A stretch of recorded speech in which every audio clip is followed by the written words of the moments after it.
between the two prevailing regional orthodoxies regarding the ubication of Jerome's birthplace, Stridon, described, as you all know, by Jerome himself as Oppidum Stridonis, quod agotis eversum Dalmatiae quondam Pannoniaeque confinium fuit, a town which, before the Goths destroyed it, had been on the border between Dalmatia and Pannonia.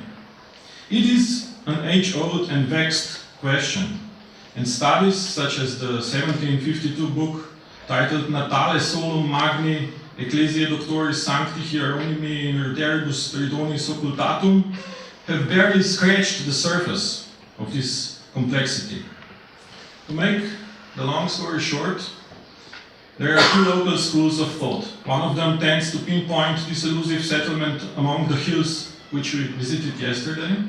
The other school claims that the translator of the Vulgate was born further south. It would be unfair and indeed patronizing to look for nationalist motivations in what is nothing else but pure academic curiosity. It is true, however, that by a bizarre geographical coincidence, the proponents of the first camp tend to come from the northern side of the Slovenian-Croatian border, while the adherents of the second camp tend to come from its southern side.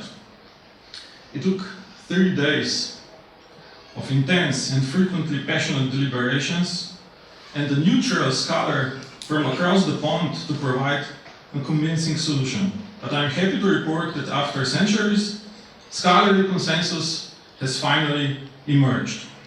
Professor Craig Caldwell, in today's inspiring lecture, pointed out a description Jerome himself provided about his birthplace. I will repeat it for the sake of those who were at the parallel sessions. In Jerome's 7th letter, the Stridonian states, In mea enim patria, rusticitatis vernacula, Deus vinter est, et de die vivitur, sanctior est ille, quiditior est. If I attempt the translation, my country is enslaved to rustic behavior. Their God is their belly, and the richer you are, the more saintly you are held to be. We discussed this with a Croatian colleague, and we both realized that Jerome's eloquent and precise description fits like a glove both Slovenian and Croatian milieu, and that there is no need to exclude anybody. Both countries should share the right to own these proud Latin words which Jerome used to describe his compatriots and to use them self-referentially on their promotional materials as they see fit. Secondly, the last several days made us all realize that it still takes a village to raise a child, as the African proverb has it. This is even more so if that child is a problem child, such as an academic symposium. It has been almost 2 years now since we started organizing, and some of you are familiar with the phrase terrible tools. There are several friends which we feel indebted to for helping us out with our unruly toddler, even if some of them could not be here today. Among them are Pablo Argarate, the Faculty of Catholic Theology at the Karl Francis University Graz, Rajko Bratoš at Slovenian Academy of Sciences and Arts, Alenka Cedilnik at History Department at the Faculty of Arts at the University of Ljubljana, Antonio Perez at the Department of Classical Philology at the University of Cadiz and the International Network Europa Renascens, Laurence Meira at the Institut of Sources Chrétiennes, Dominique Moreau at the DANUBIUS project and the University of Lille, the colleagues at the Department of Classical Philology at the Faculty of Arts at the University of Ljubljana, Elżbieta Olechowska at the Faculty of Artes Liberales at the University of Warsaw, Katalin Sende at the Department of Medieval Studies at the Central European University in Budapest and Vienna, Marieta Šašal-Kos at the Institute of Archaeology at the Research Center of the Slovenian Academy of Sciences and Arts, and of course, Miran Špelić and Rafko Valentić two pillars of this conference at the Faculty of Theology at the University of Ljubljana.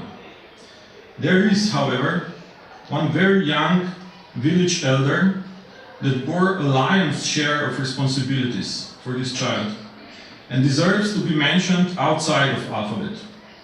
Jan Dominik Bogataj, at the Victorianum Patristic Institute at the Faculty of Theology at the University of Ljubljana, was the Symposium secretary and the unstoppable spiritus movens behind much of what we have seen in these days. We hope that this applause will convey some of our gratitude to all of them for their fantastic service.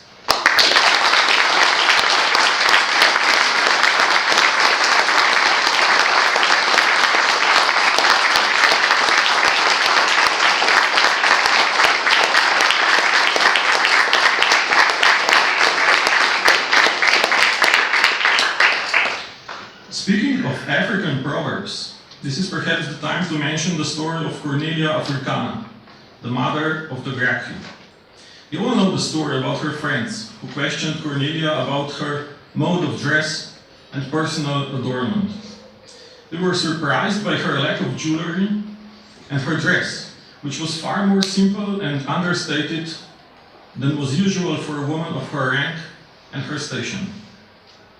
Valerius Maximus tells us that Cornelia calmly indicated her children and said, "These are my jewels."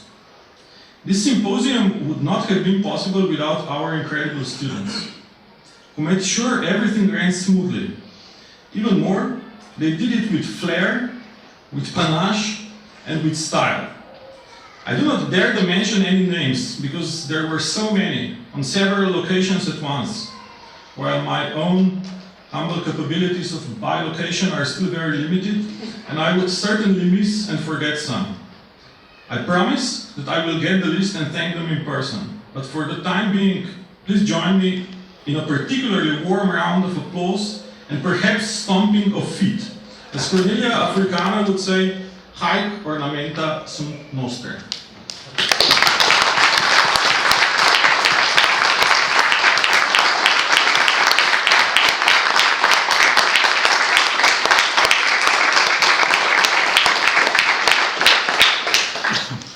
Some of you have asked about the publication of the papers presented.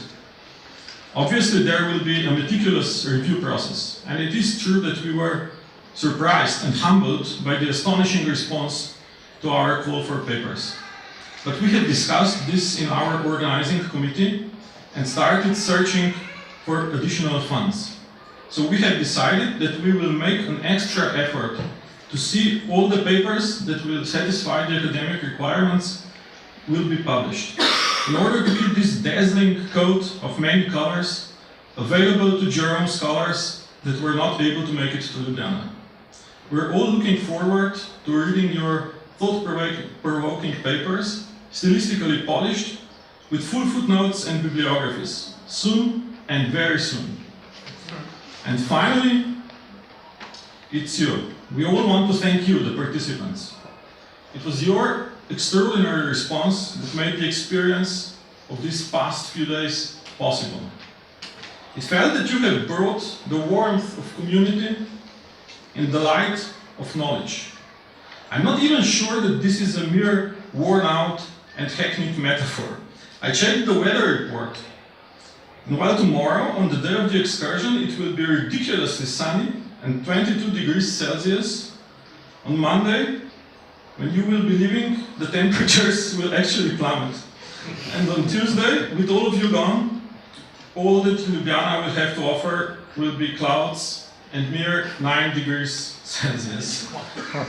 So please, do not wait for the 1700th anniversary.